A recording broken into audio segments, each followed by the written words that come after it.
کافی کا کپ ہاتھ میں تھامے وہ شازل کے ساتھ کمرے میں داخل ہوئی تھی، جہاں اسے اپنے انتظار میں صوفے پر بیٹھا دیکھ ہائنہ کی دل کی دھڑکنیں لمحے کے 1000ویں حصے میں تیز ہوئی تھیں۔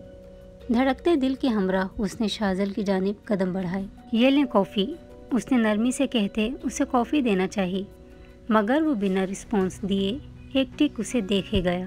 ہائنہ کو اس کا انداز متعجب کر گیا۔ وہ اسے یوں خاموش دیکھتے کافی اس کے پاس موجود ٹیبل پر رکھتے پلٹنے لگی، جب شازل بجلی کی تیزی سے اس تک آتے اس کی کلائی جکڑے اسے ایک ہی جست میں اپنی جانب کھینچتے اپنے سینے کا حصہ بنا گیا۔ شازل! ہائنہ کی آنکھیں حیرت سے پھیل گئیں، شور مچاتی دھڑکنیں خاموش ہوئیں۔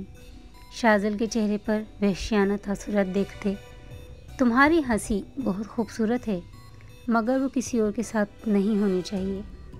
شازل ہائنہ کے خوبصورت ہراساں چہرے پر جھکتے دبی دبی آواز میں غرایا۔ اس کی غراہٹ پر ہائنہ کا روم روم سنسنا اٹھا۔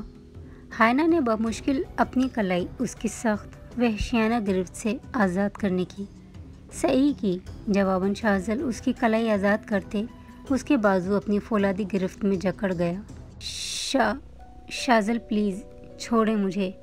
ہائنہ کی سانسیں بے ترتیب ہوئیں، جبکہ شازل کی سخت انگلیاں اس کے بازو میں دھنستی تکلیف کا باعث بن رہی تھیں، مگر شازل کو آج کچھ سنائی نہیں دے رہا تھا۔ وہ سینے میں جلتی آگ کے سبب پاگل ہونے کے در پر تھا۔ شازل کا ایک ہاتھ ہائنہ کے بازو سے سرکتا اس کے ریشمی سے بالوں میں الجھا، جبکہ دوسرے ہاتھ نے کمر پر اپنی جگہ بنائی۔ ہائنہ بت بنی اس کی کارروائیاں ملاحظہ فرما رہی تھی۔ شازل نے اسے اپنے نزدیک کیے، اس کی ناک سے ناک جوڑے، اس کی سانسیں انہیل کیں۔ سینے میں جلتی آگ پھر بھی کم نہ ہوئی تو وہ ضبط کے تمام بندھن توڑتا اس کے گلابی گہرے سانس بھرتے لبوں پر جھک آیا۔ ہائنہ کی آنکھیں آخری حد تک پھیلیں۔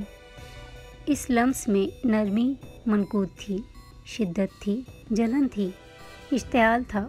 وہ بے دردی سے ہائنہ کی سانسیں پی رہا تھا۔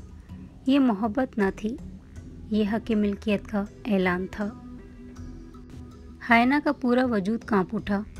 یہ شازل کا پہلا وحشیانہ لمس تھا، بے حد شدید، بے حد قابض۔ اور جب شازل کو لگا کہ غصہ اب بھی ٹھنڈا نہیں ہوا تو اس نے پوری قوت سے اس کے لبوں کو چبا ڈالا۔ ہائنہ کی آنکھوں میں آنسو آ گئے۔ اپنے جسم کی پوری طاقت اکٹھا کرتے وہ شازل کے سینے پر دباؤ